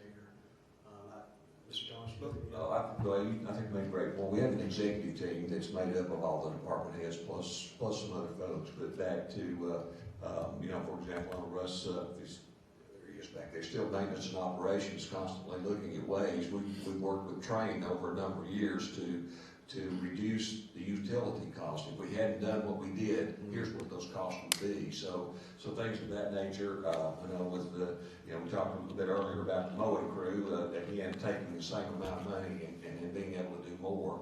And I know finance department constantly looking at the money too and how we're spending it, and are there ways that we can be more, more efficient. We talked a little bit about debt, and we're still kind of having conversations about debt, and is there any movement there that, that would help the school system, and working with Chris and his folks who've been great to work with, Chris Caldwell, with the county finance. So we're always looking for ways to do more, and Joe, I think our per pupil expenditure $9,555 or something like that is, you look at some of these other districts, then they're maybe spending $400 or $500, more per student, and not even having the results we're having. So this is sort of a collective, It is. cultural thing, not a single department looking at it. No, that's how I would frame it. Like Mr. Thomas said, it's really, I think each department is charged with that, and to his point, they typically report back to him on that in the executive team sessions. Well, I'm not speaking on behalf of all commission, but I know that when it comes to budget time, I'm always, even in my business, I'm always willing to talk about more revenue or resources for somebody if they come to the table with, here's how I'm getting better at my business, here's ways that we're finding ways to stretch every dollar or to do things in a way that's more effective and efficient. So it's not always, I just need more money. It's I'm getting better at my business, and I need more resources to even get better at my business. And I wonder if during the whole upcoming budget presentation, part of the how are you getting better at the business of being a school district could go along with the needs and the resources, so that it's not always we just need more. We're not, and I think that half of our job as commissioners is information traffic cops and public awareness. So when somebody goes, oh, they got some blah, blah, blah, we have the ability to stand up and say, no, let me explain to you how it's better than it was, or how we're using these monies, resources, or how we could build on the programs. But we have to have that knowledge, and you all have to convey to us, I think, what it is you're doing to be better stewards of the public dollars, so that we can fight for the public dollars. I think it's a very good point. Well, Based on your earlier question, too, I know we've done some longitudinal work over dollars expended versus ACT scores and things of that nature. But to your point, I feel like that we probably need to do a better job of conveying the message of we are doing more with less, and rather than just a period to be asking for more money. Let me add one thing to that deal, Joe, too, because again, it goes back, and we're going to do this now that Ron's back. We're going to do it again. We've looked across the state at every district, every budget, and how do you spend your money versus how we spend our money? Because we kept thinking, something's wrong. Everybody else pays their teachers more, and we can't. Why is that? When we looked years ago, part of it comes to school size and efficiencies. When you've got a larger school, it operates more efficiently. When you have a school of 160 students or whatever, you've got principal staff, custodial staff, and all the utilities and transportation and everything. So kind of what it boiled down to was these districts had fewer schools than what Knox County has. Their schools were a little bit larger. I know nobody likes to talk about large schools necessarily, but it comes down to that. Basically, that was the difference, I think, Ron, when we looked at it, is okay, these schools, because you can take, when we do our school cost, you can take a school of 1,000 or whatever, and you might spend $4,000 a student, but then you get to a smaller school, you're spending $7,000 or $8,000 per student. So even across the district. So and all that came about too basically because there were two school systems at one point in time and competing against each other, and we've got schools where they don't need to be, but it's not palatable to close schools either. The board doesn't want to do that, and I don't know about county commission. We did it back in the early 90s, I guess. That's probably the last time we closed some schools. But we've done program evaluations and brought those to the board, and for whatever reason, they weren't, the decisions, one was not to quit doing it. I mean, just the most recent example was CMA. We're spending $2.5 million on 259 students, and not that CMA is not a good school, but can you afford to spend $2.5 million? We looked last year at, as Joe mentioned, the Leadership Academy. We were spending $900,000 a year, on the Leadership Academy, and the board did we did end that agreement and saved $1 million to reallocate within the budget, so, I probably said more than maybe you wanted me to say, but. No, it's, No, I mean, because you hit on CMA, which was a huge stir in the community, but what are we spending per child at CMA? This is probably, Joe, you may have more recent information, roughly about $10,000. I would say around 10,000. We can get that figure too. I just think it's an important cultural aspect to always talk about. We're always going to talk about revenue. We're always going to talk about needs. We're always going to talk about achievement. We're always need to also talk about efficiencies, and I just think it's part of the conversation that is always not always there. Right. So Well- we know everyone's doing. I mean, look, I think we know you're doing more with less. But that's the nature of sort of, as the needs rise, the revenue doesn't always follow it. Welcome to public finance, so. And I'll make a point with what you were saying about the schools. You know, we've got a lot of small schools, especially at the elementary school level around Knoxville. Well, they're embedded in neighborhoods and everything else. But as they're going forward, what did we say the average elementary school size is? 1,200 maybe? Or what, there was something the other day that was talking about the size of elementary, but they're trying to get that efficiencies of scale as you're building the new ones that you don't have in the Bearden elementaries or the little ones that were from back in the day. And That were city schools. But from an educator's point of view, Right. what is better for students? And it is that small school embedded in that community where people know each other. But your And efficiencies of when scale you is- get a big school like Bricky, and it was a real stretch for the teachers to adjust from that little small school feel to them we're in a school of 1,200 or 1,000 at Bricky, and they lost that sense of belonging. And it's hard for little children Yeah. to be in a school that large. So monetarily, what's best It is makes a sense, yeah. school, But an elementary but school what's with better? 1,000 A people. large school and small classrooms, or a small school? and That is larger probably a classrooms? great agenda item for a future book. But Chris, you're wanting to jump in. Yeah, well, I wanted to just say something about what, just in general, what our school executives and all, I mean, what we're experiencing back, and I keep saying, when I went to school, which I went to one of our city schools, which fabulous experience, but what our educators are having on them now is so out of the realm of what my teachers that were teaching me had to deal with. And we're going, I don't like it that that's the way it is, but we're going to have more and more special ed students. We're going to have more at-risk students in all of our schools because our homes have changed significantly. And the whole law in terms of what our teachers can do. Their hands have been taken off of being able to do anything. And so our teachers now are having to be psychologists, they're having to be a mommy, a daddy, Special a ed teacher. nurse. And so there's so much need there that I don't know how in the world they can even teach.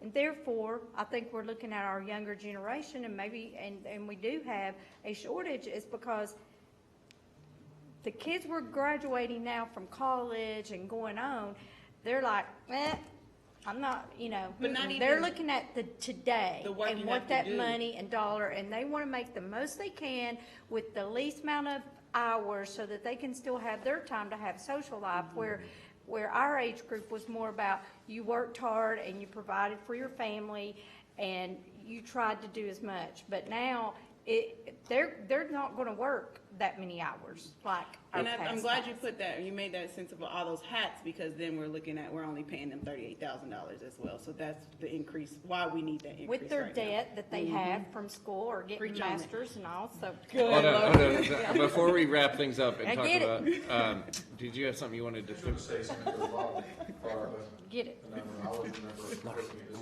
calculation. You mentioned that per pupil spending is like $9,500. I could not find it this year, 'cause I'm not smart enough,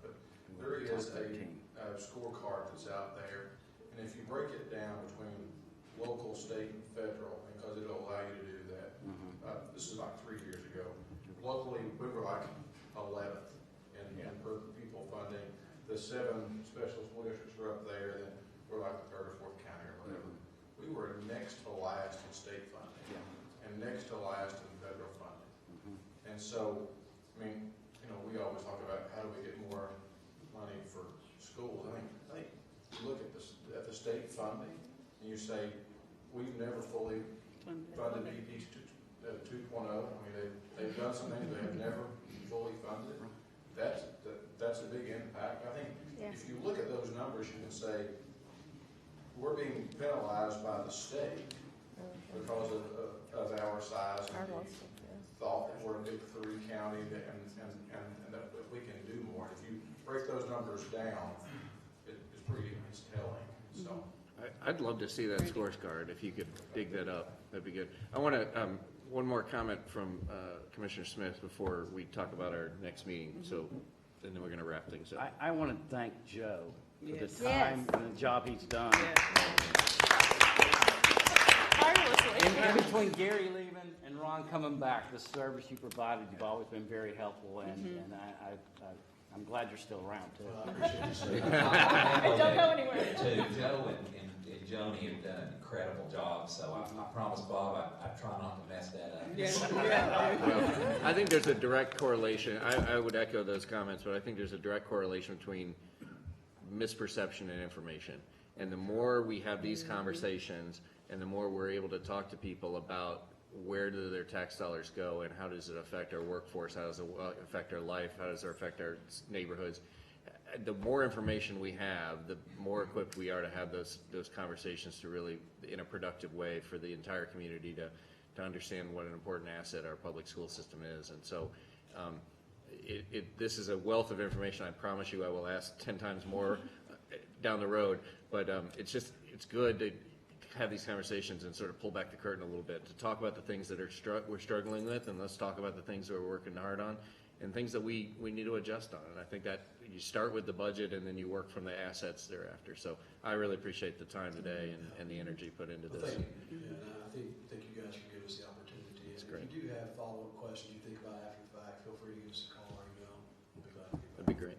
Real quickly, our next meeting is Wednesday, April 17th.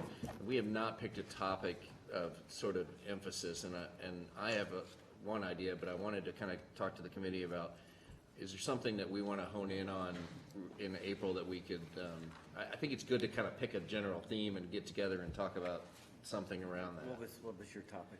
My topic was a little bit of what Commissioner Carringer was talking about, sort of the workforce analysis and I don't know your name, I'm sorry, sir. It's Scott. I wonder if it's something we could work with HR and to understand what is our workforce, both in the classroom and within the administration.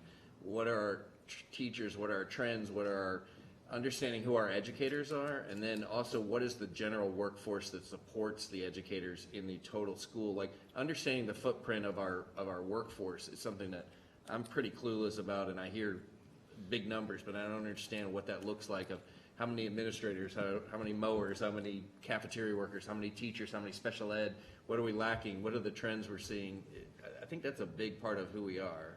Well, and I'd like to, this kind of piggybacks on your asking about where are we finding efficiencies, but I think something that needs to be addressed, and I don't know who addresses it, and maybe Mr. Thomas, but just in my time here, I am seeing since the 5 years when I was very involved with schools, the things that our schools are having to do now, like just the ACEs training, the positive behavior training that requires staffing. I mean, it's like it's like as much as we're trying to cut, there are things that are coming in. Realize that. So what do we call that? Secondary programming? Yeah, or it's not even mandated, but choices. And well, I have to say, like some of this training we're doing now, they're about to vote on in the legislature. So I think we're even ahead of the game on a lot of doing it. But I think a lot of times, I mean, it was new to me to kind of figure out a lot of this stuff that we're having to do or feel like we have to do.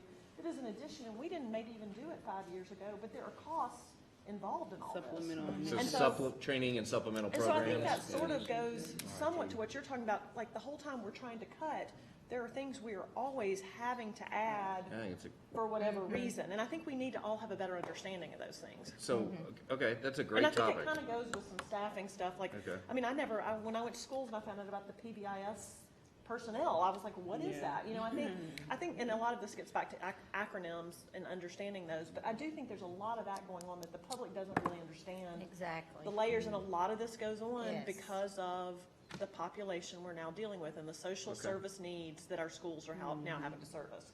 So I think some of that might be helpful too, but I think it could kind of go hand in hand with some Well, of I that wonder if we might start with conversation. workforce analysis and then the next meeting thereafter, get into the more specialized supplemental trainings. When do you guys have your preliminary budget prepared? Well, April is required to send it, for the board to approve a recommendation to send to county commission. We're continuing to finalize that, so, We would So have it'd a be late March, it'd be late March, probably.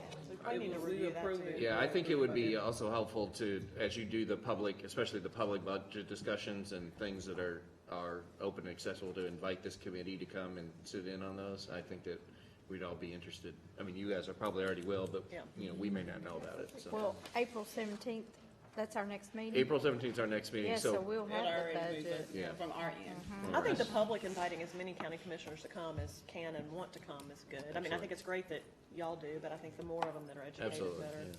yeah. Okay. So, I'm gonna make a little executive decision here. April 17th, if we could work together maybe offline to talk about workforce analysis with the little asterisks of how that might also lead into another committee discussion on the sort of training and supplemental programs, I think is what you call it, or supplemental initiatives.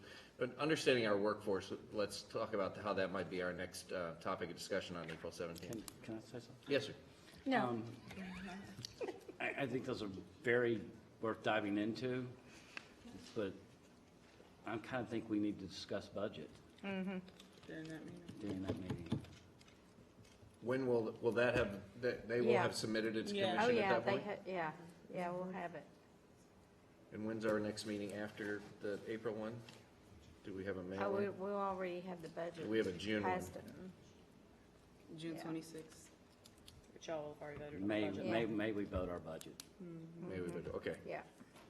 Look, if we want to Yeah, I just support do an that. analysis of that, that would be our April, I mean, then we would move that would to be- June. That would be, Well- that's things, you know, I think an open dialogue about the budget is, and y'all weigh in, I don't want to. Yeah. The question well, I is, I agree. would just say, is what is this committee, what will come out of this committee, and that will, the school board will have already approved it, so it will Well, only no, be. we'll- We'll have 4 commissioners that understand their budget a little bit better than we have probably in previous years. And I think to ask a lot of the questions you ask. I mean, I think we will actually have the real numbers that we're coming to y'all with. And I think it's in a smaller dialogue way that you can ask some of these questions of all these people and And I us. was going to suggest that too, even though this has been about budget, that we do that, because I think everyone will be expecting us to be talking about the budget in the April meeting, and I think it needs to be, because we need to make sure we get it as right as we can get. You know, I think So, that's- Yeah. I think Will the mayor's what we're budget talking about be would be to us as great. well? Will we have both? The comprehensive? May will May. vote both. Chris, will Yeah. we have both, will we have the full Knox County budget, including the schools by, It'll be close. to us April even in 17th. preliminary form by April 17th? The schools, the schools get theirs, go ahead. So we'll just have the school portion of Right. that, but not the overall I'm still comprehensive. working on that April 17th.